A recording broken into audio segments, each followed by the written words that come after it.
So what would you do if your jet ski was stolen? You come out one morning and it's just gone.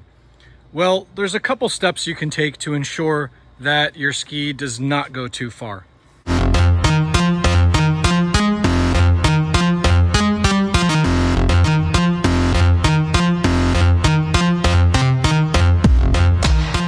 Hey guys, JD here with the Kawasaki Ultra 310. And today I want to cover an important topic that I don't see much about on the internet when it comes to jet skis. And that is jet ski security and preventing your precious ski from getting stolen. So let's take a look at some data.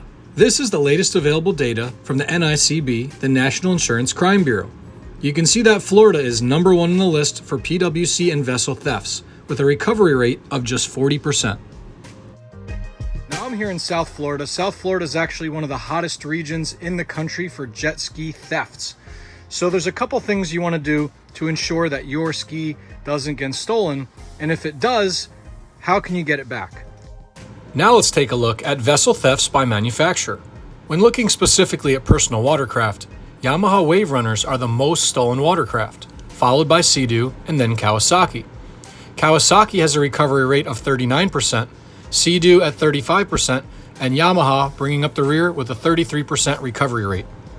As you can see, once your personal watercraft is stolen, your chances of getting it back are fairly slim.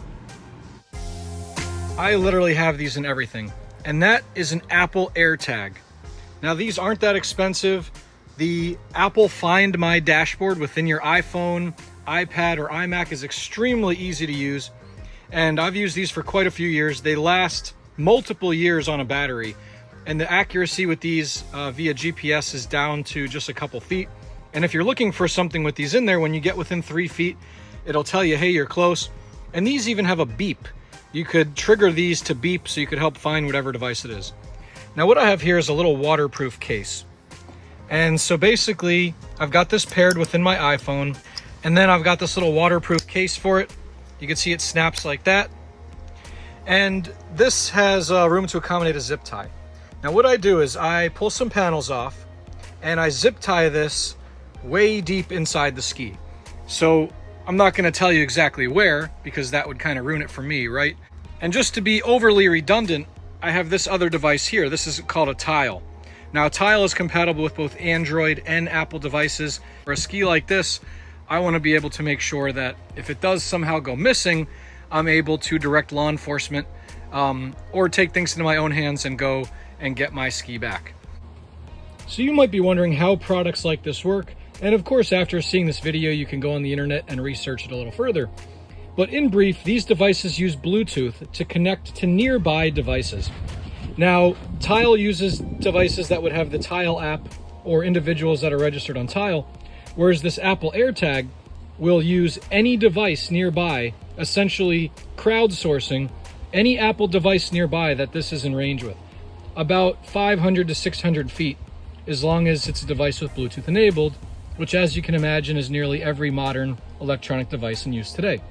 So for example, this AirTag, if someone's trying to steal this device, if they have an iPhone in their pocket, or if there's someone with an iPhone within 400 to 600 feet of the device, then this is going to transmit its location to that said device. Tile will do the same exact thing, but it's a little narrower of a pool of individuals. It's with a Tile network. So by having two devices like this, you're really doubling the chances that your device will be on the grid, so to say. So I've actually, everywhere I've ever taken this, it's registered on the GPS map within my phone. So it's funny to think about, but pretty much at all times, you're going to be within 600 feet of an Apple device. Apple iPhone is the most prominent smartphone on the market today. So you can imagine that with an AirTag, it's pretty much always going to be able to connect to Apple's crowdsourced network and allow this device to register your jet ski's location. Alternatively, there are more advanced GPS tracking devices you can install on your ski. I'm not going to cover those in this video, but I highly suggest that if you're in a remote area or you're more concerned about being able to track your ski via GPS, that you look into those devices. All right, so you've got an AirTag or a Tile hidden within your ski, and that's going to allow you to track your ski Also, the other benefit is that if you somehow go missing, family members are able to go into that dashboard and see the last registered location of your ski. Let's take a deeper dive into some vessel recovery data. So as you can see, the highest probability of recovering a stolen vessel occurs on the first or 1 day from the time it was stolen. Farther out from that, and your probability drops substantially. At 9 days from the time it was stolen, your probability of recovery is just 1%. Now let's take a look at a couple other tips I have for maintaining the physical security of your ski and trying to prevent it from becoming another statistic of stolen jet skis. So when my trailer's stored, I have two different types of locks that I keep on it. One is this brass lock that locks the actual receiver pin. Now I go through a lot of these, maybe one per year. As you can see, no matter which ones I buy, they tend to rust, especially in the salt water. I do spray them down, but they're disposable. You're gonna plan on replacing this once a year. But that prevents this from being locked. And because it's so tight, it makes it a little difficult to get a bolt cutter or a die grinder in there. And things like this basically prevent your trailer from being low-hanging fruit, right? Thieves are looking for things that are easy to hook up and grab. If you have multiple locks on there like this, they're probably going to give up and go to the next one in most cases, unless they're targeting you specifically. So another type of lock you can purchase is this actual trailer ball lock. This goes, it just has its own ball, and then it's got this bar over the top. Now this can be cut with a bolt cutter or die grinder more easily than something like this.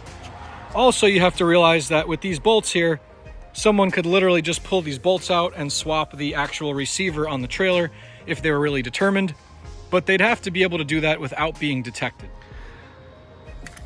Now, some of you might be shaking your heads to this, but this is actually a big deal and something that many people overlook. Always ensure that you remove your keys from your ski at all times. Do not leave the key in the jet ski. Take it with you. And also with the Kawasaki models, let's not forget about our SLO or learner key. Make sure that that is taken out as well. Now this final tip won't prevent your ski from being physically stolen, but it can help prevent a fraudulent transfer of ownership if the vessel is illegally taken. Make sure to remove any title paperwork or registration from the ski before storing it. Registration slips in many states contain the owner's birth date as well as driver's license number. Having this information, along with the hull identification number, can be used to fraudulently transfer the title of vessels depending on which state you live in. Make sure all paperwork and documents are removed from your ski. Don't make yourself an easy target. If this video was helpful, please remember to hit the like button and subscribe for more Kawasaki content. Thank you for watching JD's Water World, YouTube's largest Kawasaki jet ski channel.